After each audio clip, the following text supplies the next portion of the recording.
ಇವನು ಈ ಜನಾಂಗಕ್ಕೆ ಸೇರಿದವನು ಅನ್ನುವಂತಹ ಪಟ್ಟಗಳು ಕೂಡ ಅವ್ರಿಗಿವೆ. ಈ ಒಂದು ಮಾನಸಿಕ ಸ್ಥಿತಿಯಿಂದ ದೇಶ ಹೊರಗಡೆ ಬರೋದು ಯಾವಾಗ? ದೇಶ ಹೊರಗಡೆ ಬರುತ್ತಾ? ನಾನು ಪ್ರತಿಯೊಂದು ತಥ್ಯಗಳನ್ನು ನಿಮ್ಮ ಮುಂದೆ ಇಟ್ಟಿದ್ದೀನಿ, ಹೌದಾ? ಮಂಡಲ ಆಯೋಗ ಏನು ಹೇಳಿತು, ಕಾಲೇಕರ್ ಅವರು ಏನು ಹೇಳಿದರು, ಆಮೇಲೆ VP ಸಿಂಗ್ರು ಅದನ್ನು ಹೇಗೆ ಲಾಗು ಮಾಡಿದ್ರು,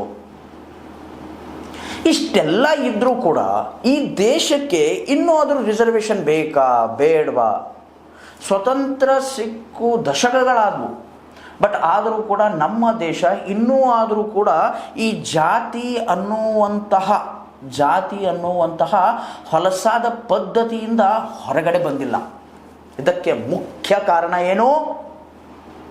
ಇದೇ political parties, either it might be Congress, it might be BJP, JDU, Janata Dal United ಆಗಿರಲಿ, JDS ಆಗಿರಲಿ, ಯಾರೇ ಆಗಿರಲಿ.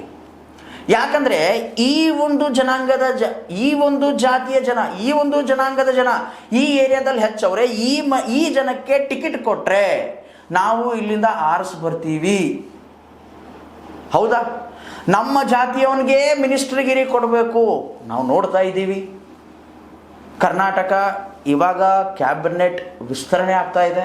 ಇದರಲ್ಲಿ ಯಾವ ಜಾತಿಯವ್ರಿಗೆ ಏನು ಕೊಡಬೇಕು ಅನ್ನುವಂತಹ ಒಂದು ಪರ್ಟಿಕ್ಯುಲರ್ ರೂಪರೇಷೆಗಳು ರೆಡಿ ಆಗ್ತಾ ಇವೆ.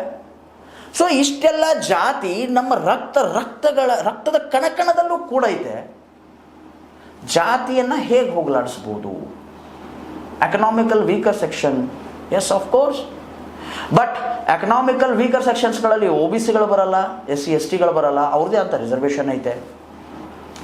ಇದಕ್ಕೆ ಸೊಲ್ಯೂಷನ್ ಏನು? ಕಮೆಂಟ್ ಬಾಕ್ಸ್ ನಿಮಗೋಸ್ಕರ ಫ್ರೀ ಐತೆ ವೀಕ್ಷಕರೇ, ಕಮೆಂಟ್ ಹಾಕೋದನ್ನು ಮರಿಬೇಡಿ. ಇದಾಗಿತ್ತು ಇಂದಿನ ನ್ಯಾಯ. ಇನ್ನಷ್ಟು ಸುದ್ದಿಗಳಿಗಾಗಿ ಸದಾ ಫಾಲೋ ಮಾಡ್ತಾರೆ 16 ನ್ಯೂಸ್. ಇದು ಸತ್ಯದ ಕೈಗನ್ನಡಿ. ಧನ್ಯವಾದ.